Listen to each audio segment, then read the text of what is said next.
Hi, my name's Abigail. I'm currently 35 years old, but the story I'm about to tell you took place 2 years ago when I was still married to my low-life husband and subsequently still in the presence of my horrid mother-in-law who mistreated me constantly. This is the story of how I finally grew a backbone and got my revenge. I remember that day so vividly. I was already anxious about the hosting I would have to do, as my mother-in-law was making one of her customary visits for coffee. I was already feeling anxious, and my husband wasn't making me feel better when he said this. "Babe, I don't think that this is working." "What do you mean, honey?" "Yeah, I just don't feel like you're listening to me, even after I give you the simplest instructions. This isn't going to work. I'm so sorry." There was silence. I was anticipating those two words that were going to completely shatter me into an irreparable mess. "It's over." Those words were ringing in my head over and over and over again. I was almost begging him to just outright say it. Rip off the Band-Aid, so to speak. That's how much I was anticipating those words that would have felt like daggers.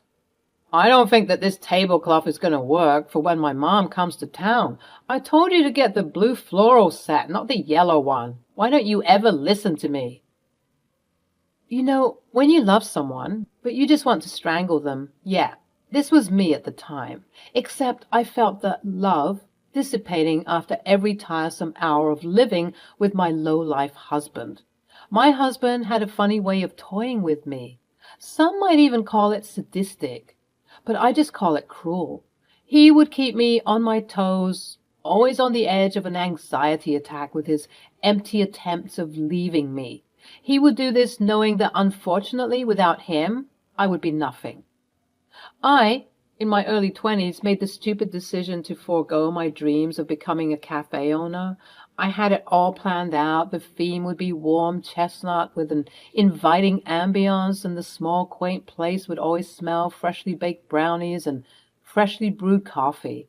It was my dream to earn enough money to actualize this fantasy, and my husband, then boyfriend, with whom I was madly in love, was supportive of this idea, or at least I thought he was. You see, whenever I would tell him about my passion, he would share my elated tone with me, but he would quickly follow up with some suggestions, so to speak. "Hey, yeah, that sounds great. Or we could opt for a simple lifestyle, you know. I always dreamt of living in the suburbs and coming home to freshly cooked meals every day. We would live in a big house with 3 kids and 2 dogs, one big one small one, and you wouldn't have to worry about lifting a finger. All you'd have to do is take care of the house, the kids, and me, of course." God, why I ever found such a statement endearing or charming beats me. Looking back at it now, I believe that I was bamboozled, folks, tricked and hoodwinked into believing that this man had any pure intentions when he said those words. I'll admit, my less than well-developed prefrontal cortex saw this behavior as cute. And once I heard that I was going to live a soft life in a big home with 3 kids and 2 dogs, one big one small one, I was sold. I loved the bakery idea with all of my heart, but I didn't realize that James was slowly chipping away at my independence and turning me into his obedient slave that would answer his every beck and call. I'm 33 now, and I realize I married a low-life man-child who still depends on his mommy for very basic things. Speaking of his mommy, this is the story of how I killed 2 birds with one stone and exacted my revenge on the 2 people who made my life a living hell for about a decade. Because believe me when I say that the apple didn't fall far from the tree when it comes to James and my mother-in-law.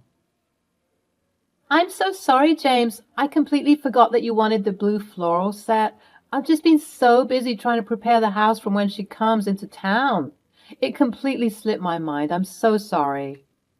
"Ugh, whatever, it's fine. I don't expect you to know much about these things anyways. I mean, you didn't even finish college, for God's sake." That stung, I'll admit. I was unable to finish college due to some financial reasons, and honestly, with my head full of those dreams of becoming a cafe owner, college was the least of my worries. Additionally, James had told me that finishing college was a complete waste of time since I'd be at home too busy with household duties. He said I shouldn't worry about it and that I should just focus on being a good housewife in training, and again, I fell for his words. He just always had a way of convincing me to go along with his plan. You're right, James. I'm so sorry for everything. What can I do to make this up to you? Well, nothing now, I guess. Just make sure everything is ready and do it quickly. Mom will be home soon, and I don't want you to embarrass me this time around. I'm sorry, James. I promise. I won't do anything of the sort. Be seen and not heard, right? I remember. I'll be good, I promise. As you can probably tell from my responses, my self-esteem was completely shot. I had no self-love whatsoever, and I was always believing the evil insults that James and his mother would hurl at me. As you can imagine, being belittled and degraded for approximately 10 years takes a toll on the psyche. You start believing what becomes commonplace practice. That fateful day, I finished setting up the table and waited patiently to greet my mother-in-law at the door. I was scared of James, but let me tell you, I was terrified of my mother-in-law. She was just like James, except subtler, more conniving. She would manipulate you into believing she was on your side, but in the next second, she'd betray you without so much as batting an eye. Nonetheless, I stood frigid, with the fakest and hugest smile plastered onto my face, representing completely the epitome of the stereotypical traditional 50s housewife. My husband wanted a pristine, robotic-like Barbie doll to serve him. And at that moment, I realized that he got exactly what he wanted. This epiphany that I had was ill-timed, as at that moment I was snapped back into reality with the shrill voice of my mother-in-law, accompanied by her long and lacquered nails snapping at me, begging for my attention and snapping me out of my trance. I swear to God, she's deaf, this one. Where did you find her, my sweet boy? Honestly, I don't know, Mom, but I guess I'm stuck with her. How unfortunate. I quickly resumed my role as the obedient and docile slave. I mean, years of conditioning will do that to you. And I proceeded to welcome my mother-in-law into the pristine conditions of my home. Ugh, what is that pungent smell? It smells awful, Abigail. Please tell me what that is. It's just the apple pie that I've been baking for today's tea time. I tried a new recipe. God, why? Before I could answer, James interjected abruptly. I think she just thinks that she could still be a baker. Both James and my mother-in-law started cackling profusely. I was just glad that my children weren't home to see me endure this. I deliberately left them at my sister's house whenever the wicked witch would bless us with her presence. She would often ask to see her grandbabies, but I'd always come up with the excuse that they were at dance or football practice. It was during intense moments like these that I was particularly grateful for the love that I had for my children. Even though I didn't have it for myself, I adored my babies, and I would never want to subject them to the cruel and harsh realities of their father and their grandmother. The reason why I was so grateful for this is that I could feel the stinging in my eyes and the hoarseness in my throat. I'm sure that my demeanor began to slip as I heard my mother-in-law say, Ugh, are you serious about crying, Abigail? It's just some light-hearted humor. Honestly, grow up.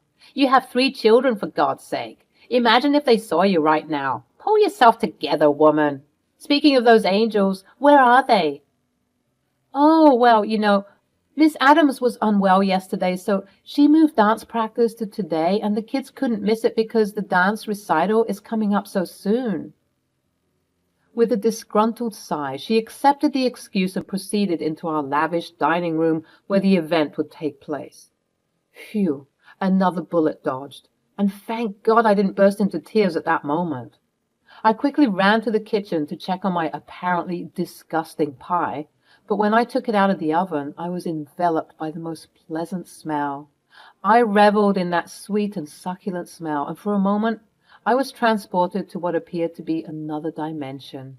I imagined what my life could have been like, running around in my small, warm, and inviting cafe, ringing up orders for loyal customers and newbies alike.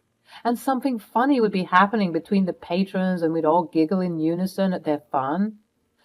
And the cafe would be filled with laughter and the sound of people click-clacking away at their computers as they find inspiration in this quaint space for whatever it is that they're writing. Maybe it was a new screenplay for the local theater, or a dark romance novel, or an article on the good news to share with the world. Unfortunately, my daydreaming season was cut short by the heavy thuds of my husband, skulking into the kitchen with a face full of discontent. I just wanted to make sure everything is ready. You're taking longer than expected. Remember what I said about embarrassing me, Abigail? Annoyed and irritated by his incessant need for something at all times, I responded by telling him that everything was almost ready and that he shouldn't worry. Perhaps it was the euphoria that I was feeling from my interrupted daydreaming session. I oftentimes escaped into my head when the days were getting particularly stressful.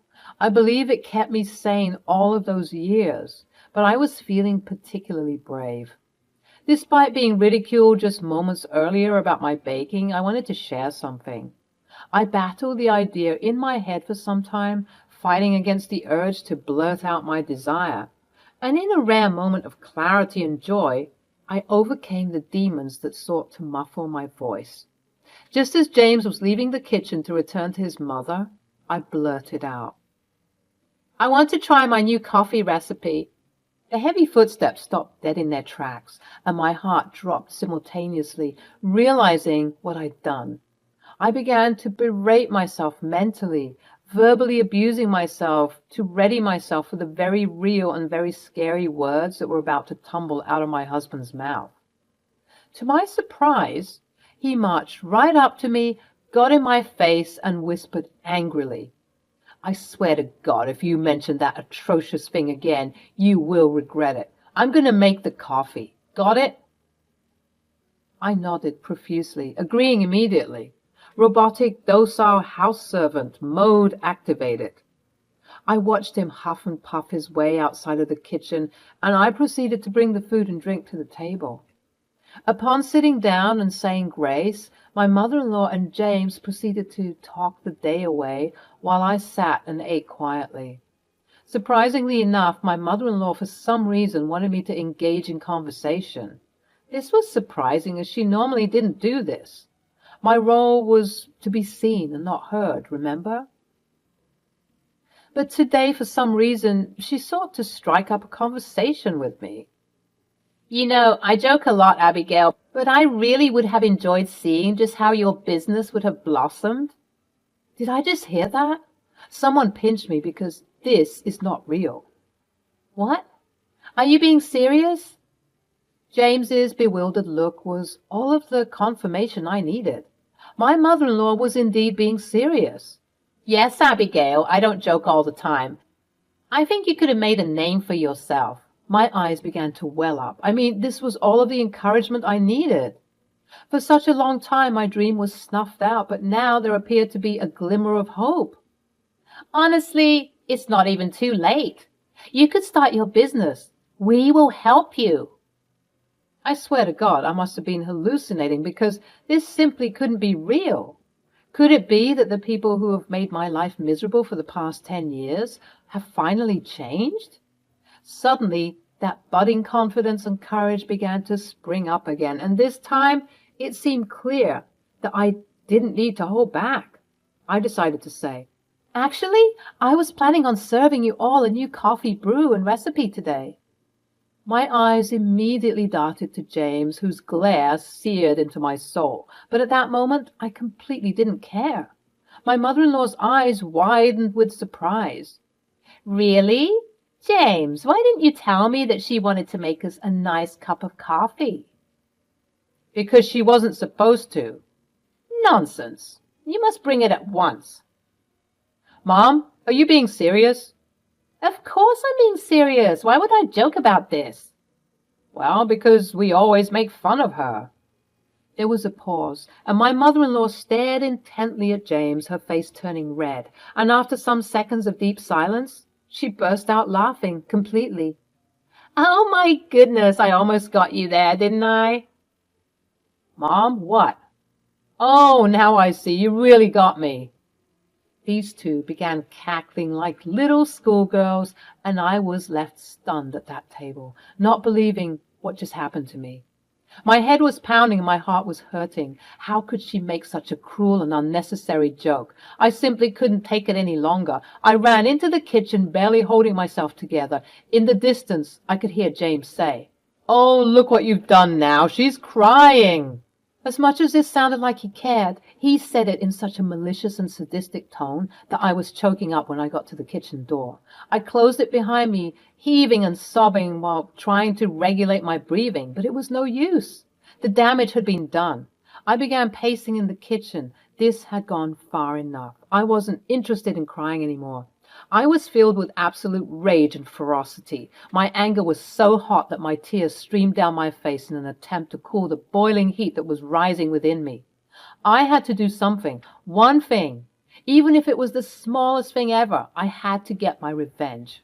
At that moment, as if it was fate, the coffee maker was done brewing the coffee and my head snapped toward that direction. That was it. That was how I was going to get my revenge. I should also point out that my mother-in-law and James had a special china set that they would use for occasions such as these, but I was subject to using a basic mug.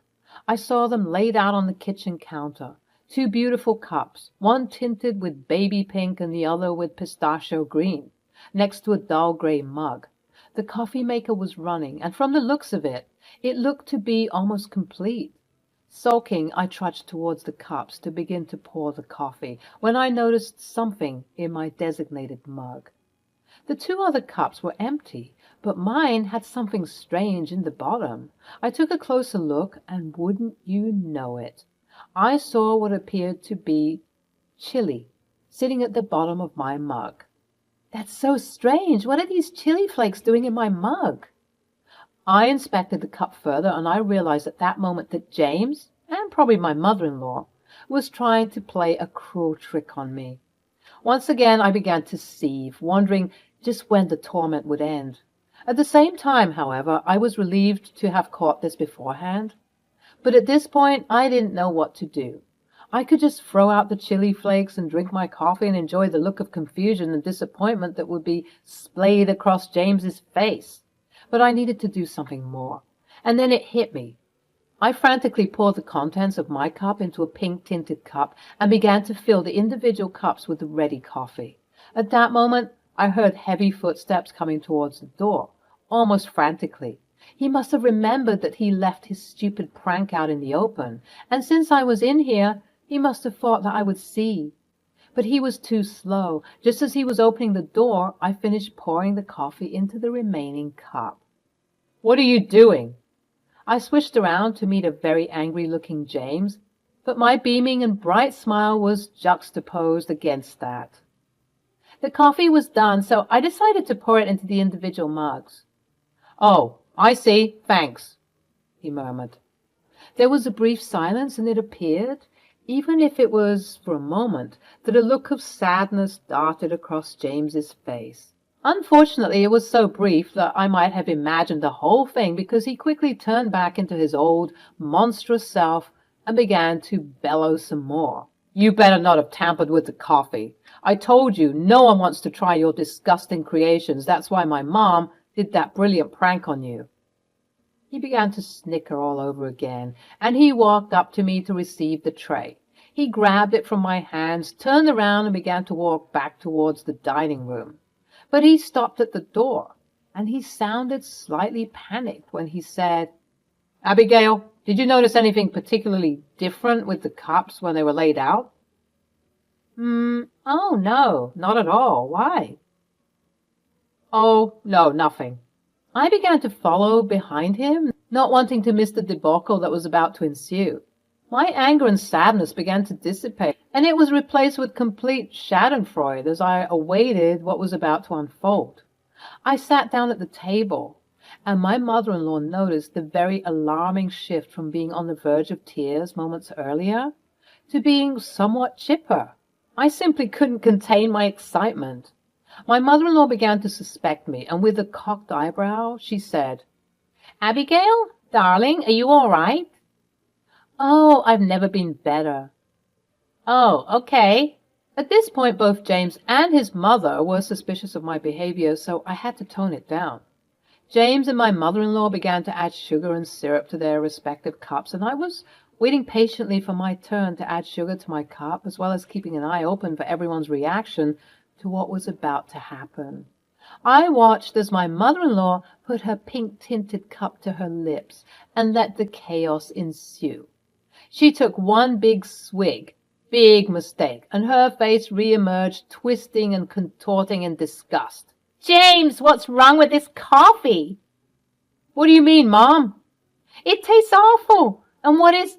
Oh, my goodness. Oh, my goodness." My mother-in-law's face got redder and redder. It looked like she was swelling up, honestly. Her tongue was out, panting like a dog, and she was tearing up. "Why on earth is my coffee hot?" "It's coffee, Mom. It's supposed to be hot." "No, my tongue is on fire." My mother-in-law stood up from the table, pacing around frantically and crying about how painful it was. Some of you might call me sadistic, but honestly, I reveled in that agony, and don't worry, it wasn't too bad. Everyone needs a little spice in their lives. At this point, James gets up to try and calm his mother down, but she was gunning for the milk and glugging it all down. With both of them baffled about what just happened, I decided to take action. "Oh, James, silly me. Completely forgot. I did see something different in the mugs. I noticed that my mug had some flavor enhancers, and as much as I appreciate you kindly adding them to my cup, without my permission or consent for that matter, I simply did not want them. But I thought that maybe, just maybe, your mother would enjoy them much more than I would, and so I decided to dump the contents into her cup instead. I hope you enjoy the coffee. It's my special blend."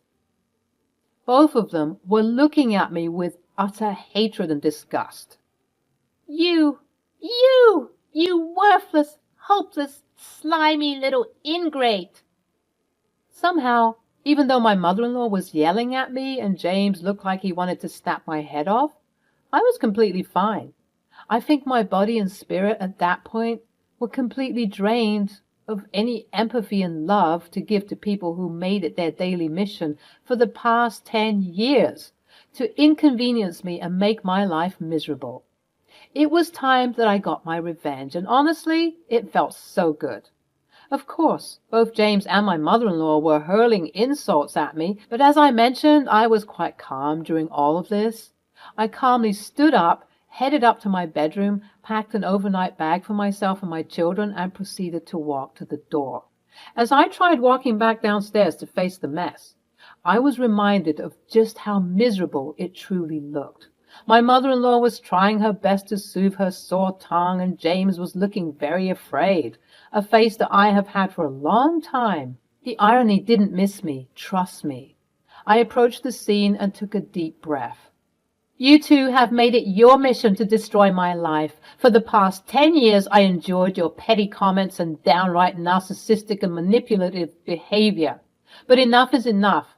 I have more worth in my big toe than both of you have combined. I'm officially done with you, James, and I'm going to stay with my sister until I have everything figured out. And of course, I'm taking the kids. Have the day and life that you think you deserve. Goodbye." And with that, I managed to march outside of the house with my head held high, leaving the debacle behind me and subsequently tuning out the hurtful words they were spewing, all the while I was gathering my things and leaving. I'll admit, during the drive to pick up my kids, I broke down. My emotions were the purest form of bittersweet. Feeling such a conflicted array of emotions was quite overwhelming. I was happy because my spirit was finally at ease. I left a very toxic household that I could no longer endure. Additionally, I was also obviously upset because the realities of the situation began to dawn on me. What if she presses charges? Is she okay? Maybe I went a bit too far. But I pushed those thoughts away. She was a grown woman, and honestly, she just needed some milk to deal with the pain. Well, you might be wondering what the aftermath looked like. Let me tell you. The way my life has been changed for the better is quite miraculous, and dare I say impossible. But every day I'm grateful for the position I'm in. After that debacle, I stayed at my sister's house with the kids for a couple of nights, all the while avoiding calls from James and my mother-in-law. I was not ready to speak with them. Eventually, though, I did have to face the music, and I returned to the home that held so much pain for such a long time. And James and I sat down to have a discussion. Just as you'd expect after figuring out what type of person James is, he proceeded to blame everything on me, saying that the reason why I was so unhappy was that I didn't get to fulfill my dream, a dream that he snuffed, by the way, and that I was taking out my frustrations unfairly on him and his mother.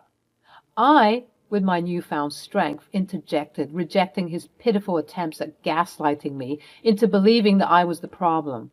My mother-in-law eventually emerged from a nearby room, approaching me angrily, but I calmly informed her that if she hadn't made my life a living hell, as well as birthing the literal spawn of Satan, she wouldn't have gone through what she went through. Karma is real. I would say I'm sorry, but I'm not. I do hope you find peace with yourselves and stop being such angry and vicious people, but honestly, I highly doubt anything will change. 2 months down the line, I filed for divorce, and because of the years of evidence that showcased the emotional abuse I went through, I got full custody of the kids. I started dating again, and I eventually found a genuinely kind-hearted man who treated me like a queen and treated my children like his own. It also didn't hurt that he was rich, and he was all for supporting me and my unfulfilled dreams. 2 years later, I was married to a beautiful man in an even bigger and lovelier home with my beautiful children and 3 dogs, as well as my cafe called Chestnut, right down the street from where we lived. I honestly couldn't be happier. And the last I heard of James is that he got a DUI, as well as some other small charges for disorderly conduct and inappropriate public behaviors. Let's just say that people don't want to do business with someone who has a tainted record like that. And so his businesses started crumbling. In regards to my ex-mother-in-law, I'm sure she's avoiding all chili as much as possible.